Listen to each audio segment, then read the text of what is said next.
Olá! A gente começa com uma notícia de grande repercussão. A primeira turma do STF tomou uma decisão e foi unânime. O deputado Eduardo Bolsonaro agora é réu. E aqui, nesta análise, a gente vai mergulhar nos detalhes para entender o que está por trás dessa decisão e, claro, o que vem pela frente.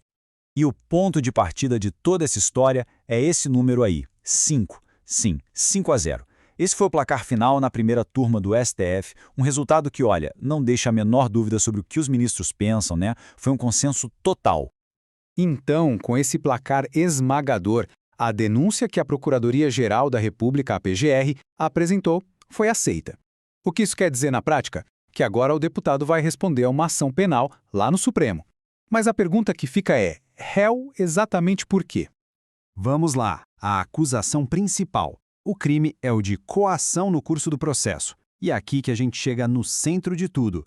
Vamos entender direitinho o que a PGR, que é quem acusa, está dizendo. Traduzindo isso aí, coação no curso do processo é basicamente quando alguém usa uma ameaça bem séria para tentar fazer com que uma pessoa mude o rumo de uma investigação ou de um processo na justiça, sabe? E na visão da PGR, foi exatamente isso que rolou. Olha só essa frase, que vem direto da denúncia. O tom das manifestações era intimidatório. Isso aqui resume bem o argumento principal da acusação, né? Para eles, não foi só uma opinião, não. Foi uma tentativa clara de botar medo, de intimidar para mexer num processo que estava rolando. Então, qual era o objetivo dessa suposta coação? Segundo a PGR, o alvo era bem específico, atrapalhar o inquérito das fake news, aquele mesmo inquérito que apurava ataques contra as instituições, né? Como o próprio STF e o TSE. A acusação basicamente liga os pontos e diz que as ações dele foram uma tentativa de brecar essa investigação.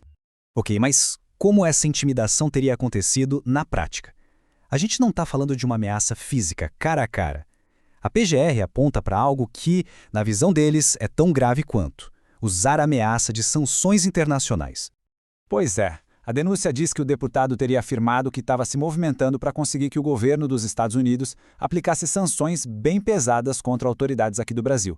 E não era pouca coisa não, a gente está falando de cancelar vistos de entrada nos Estados Unidos, bloquear bens e dinheiro por lá e até proibir que fizessem negócios com americanos.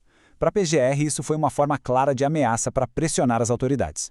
Bom, a gente faz uma pequena pausa aqui. Se esse tipo de análise, assim, mais direta e visual, que vai direto ao ponto, ajuda a entender melhor o que está acontecendo, considere se inscrever aqui no canal, o Opa News BR. É um apoio enorme para a gente continuar trazendo esse tipo de conteúdo. Beleza, a denúncia foi aceita. E agora? O que acontece a partir daqui? O que significa exatamente virar réu? E quais são os próximos passos lá no STF?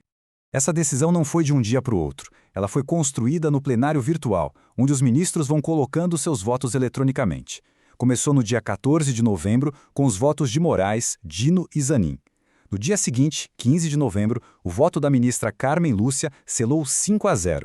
Mas, tecnicamente, os ministros têm até o dia 25 de novembro para mudar o voto ou pedir mais tempo para analisar.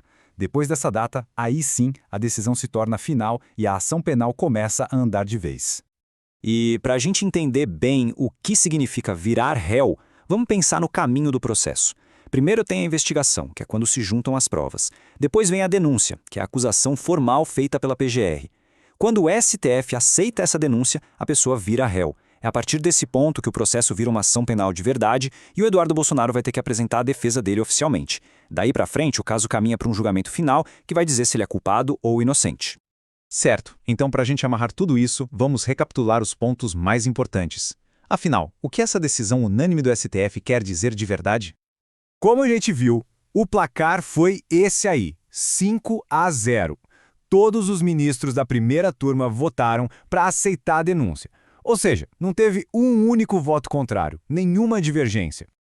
E é exatamente aí que está o peso da coisa, tanto no lado político quanto no jurídico. Uma decisão unânime, um 5-0, manda um recado muito claro. É como se os ministros estivessem dizendo em coro que as provas e os indícios que a PGR apresentou são sérios o bastante para justificar a abertura de um processo criminal. Isso dá uma força, uma legitimidade muito grande para essa nova fase do caso. E tudo isso deixa uma pergunta no ar, né? Conforme esse processo for andando, será que ele vai acabar virando um marco, um novo precedente sobre até onde vai o limite da ação de um político, principalmente na era digital, usando redes sociais e contatos internacionais, é algo que, com certeza, vale a pena acompanhar de perto.